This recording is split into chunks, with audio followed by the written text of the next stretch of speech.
And it's time to say hello to James Creedon for MEDIAWATCH. Obviously, a lot of focus on these talks in Brussels in the wake of the migrant boat disaster in the Mediterranean. A lot of pressure on European leaders from NGOs. That's right, and they've been using social media and trying to get a viral effect out there, Chris. You can see hashtags such as Migrant Lives Matter and Don't Let Them Drown gathering together a lot of comments and images on social media. This is a coffin of a 10-year-old boy that was in Malta within the last day or two, body number 132, not even a name. And indeed, those images have been reproduced in symbolic form on the streets here of, that was, I believe, in Brussels today.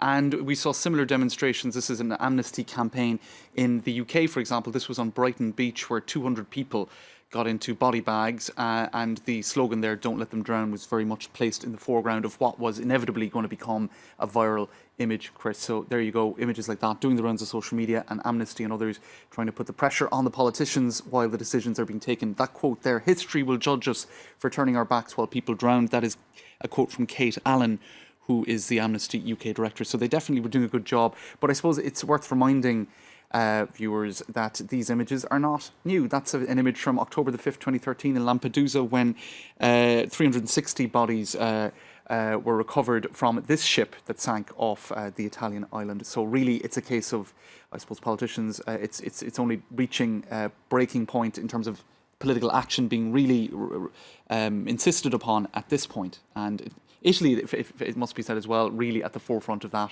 That's an Egyptian English language website, Italy, saying 200,000 migrants could arrive this year by sea. The politicians also getting a bit of a hard time from cartoonists. That's right, and on that issue, the cartoonist for Le Monde, Plantu, had this cartoon today, which I seem to not have in front of me now. In any case, he was drawing attention to, there it is, that's migrants coming to Italy first, and Italy then pleading in turn to Europe to come to its assistance to help in the share the burden of the migrant crisis. But other cartoonists have been pointing out the, I suppose, blind eye that the EU has been turning to this crisis for a long time. There you have holidaymakers in the Mediterranean being contrasted with the image of a cemetery, which has been used again and again by cartoonists in the past week. And just two further cartoons, Chris. This is, I suppose, laying the blame at the door of the traffickers. There you have a grim reaper, the figure of the grim reaper welcoming migrants on board, and of course they will perish is the message.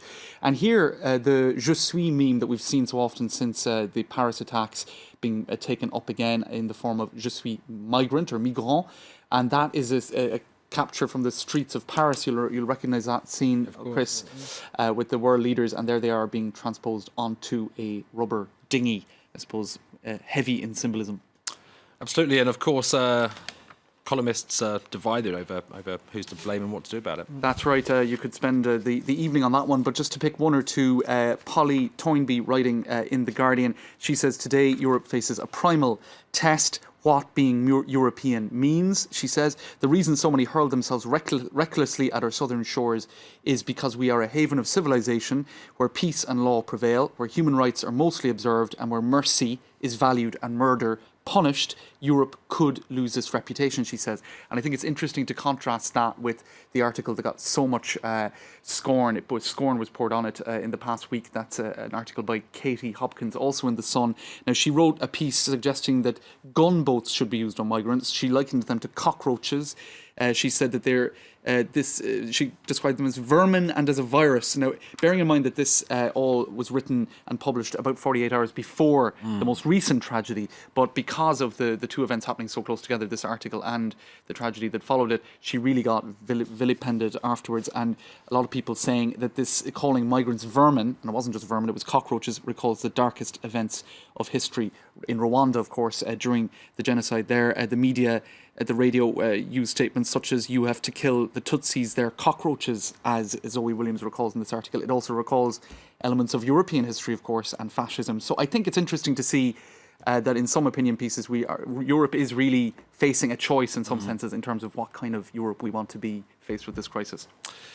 James, thank you very much. That's all we have time for on MEDIAWATCH. We're going to take a short break now here on Live from Paris, after which I'll be back with all the latest news.